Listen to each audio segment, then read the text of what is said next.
Hi, I'm Rebecca. I'm the Psych Coach, and today I'm going to be talking to you about not just the importance of boundaries, but why it's really important we stick to them.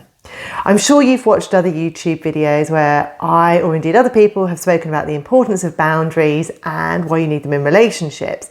I mean, that stands. Everyone needs boundaries in relationships. Children do, marital relationships do, romantic ones, friendship ones, because the boundaries are what keeps us safe, or what keeps us from feeling protected in the relationship, what typically will keep us feeling satisfied with how the relationship is.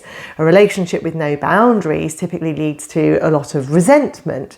So it's important that, of course, we have boundaries, but it can be difficult to maintain the implementation of boundaries in your relationships. If you're finding that your commitment to having boundaries in one, two, or a number of your relationships is waning slightly and you need a bit of a boost, listen up to these 4 reasons that I'm going to tell you that will help maintain your motivation to keep your boundaries as strict as possible. Motivating factor number 1 is resentment. If you don't have boundaries in your relationships, you will grow quietly resentful. Resentment is toxic to relationships. Think about a relationship where you felt really resentful towards the other person. That relationship, that friendship, isn't going to flourish. If you don't have boundaries, then you will get slowly resentful towards the other person for constantly acting in a way that you find frustrating. Sometimes it can seem that not having boundaries could be a kind thing to do to the other person. It can save aggravation in the long run by just not saying anything. But all that will happen is you will get quietly more and more frustrated that you're not being listened to, that your feelings aren't being taken into account, or that your boundaries aren't being adhered to. If you find yourself being resentful, think about the toxicity that that's going to cause in the relationship and try and see that as a motivator to why it's really important to stick with boundaries. That brings me on to tip number 2, self-esteem.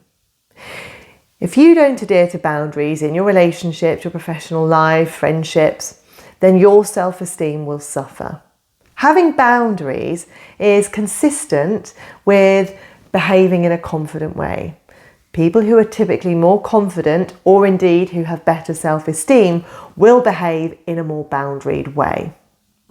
If you continually let your boundaries go, you do things that you don't really want to do, you go along with stuff even though you don't agree with it, then your self-esteem is going to take a bit of a knocking, because essentially the message you're giving to yourself is, I'm not good enough to push for boundaries. I'm not good enough to sort of stand up for what I want from this relationship. And that isn't good for you. Low self-esteem can lend itself to all kinds of negative consequences, like lower self-worth, like a negative mood, a more negative outlook on life. So try very hard to make sure that the relationships you've got, you are boundaried with, so you can also experience decent self-esteem as a result of it. The consequence of no or few boundaries in relationships will take its toll on your self-esteem.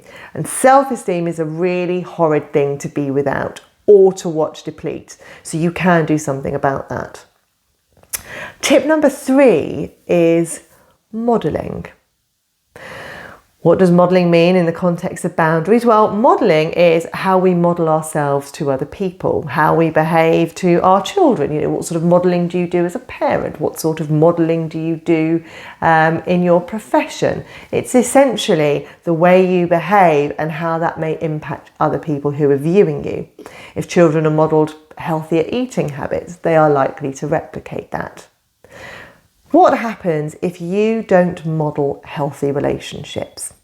If you're in a relationship or you have friendships where you are constantly walked over, where you're spoken to badly, you are disregarded, what kind of modelling is that doing to those around you? Well, the modelling it's doing is it's saying it's okay to be treated like this. It's okay to be walked over. It's okay to not be considered. It's okay to not have my voice heard. And it isn't. Think about what you want to do, what you want to model to your loved ones, what you want to model to your children, to your friends. You want to model healthy relationships, healthy boundaries, because that's good for you. So think about the impact that the way you're behaving has on other people, and think about what message you're giving out. If you're in a family group and you don't have any boundaries with how someone's speaking with you, for example, or how someone's speaking to you rather, then that's giving out a message, isn't it, of, well, I'm okay with being treated like this. And that's not okay. So be careful of what you're modelling out to people and the lead that they may take from the modelling that you're doing. And thing to look out for, number 4, is damaged relationships. If you have multiple relationships whereby there are no boundaries, they will become damaged. They are not going to flourish. I was talking at the start about how if you've got relationships with boundaries in and they feel healthy and nourishing, then they're probably going to flourish. Your relationships will suffer if you don't have boundaries in. If you constantly have multiple romantic relationships whereby you have no boundaries, if you look after children and you don't ever assert any boundaries with them, if you're in a relationship with family members whereby you get increasingly resentful because they're not listening or adhering to your boundaries, or you're tolerating poor behaviour from them, then all those relationships are going to suffer.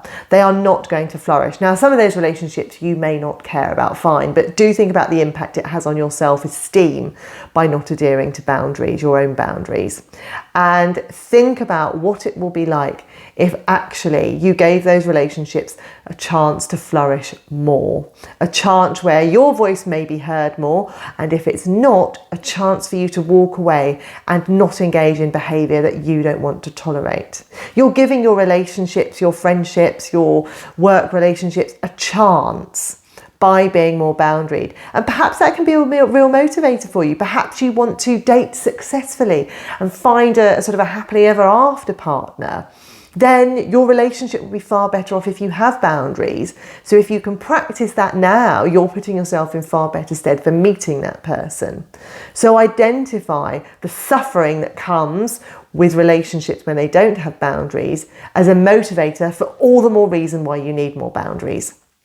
Now, of course, saying it's important to have boundaries is true, but what we don't have control over, and what isn't true, is that people will always adhere to those boundaries. However, if people don't adhere to the boundaries you're setting, like I don't want to be spoken to like that, or this is a topic I don't want to discuss anymore, or I don't want to go out post 7 p.m. on a weeknight, whatever they are, you can't make people listen to those boundaries, but what you can do is enforce consequences if they don't, i.e. you won't engage if someone is speaking to you badly, that you will disengage from a conversation if you've said you don't want to discuss it anymore, yet it keeps being brought up. You won't go out if it's an evening that you said you already won't go out on. By following through with the consequences, you're staying in control of your boundaries, and your happiness isn't contingent on other people adhering to it. You're the one that's in control by implementing consequences when your boundaries aren't listened to. If you've enjoyed today's tips, hit the like button, subscribe to my channel, and I will give you plenty more tips on how you can use psychology on a day-to-day basis.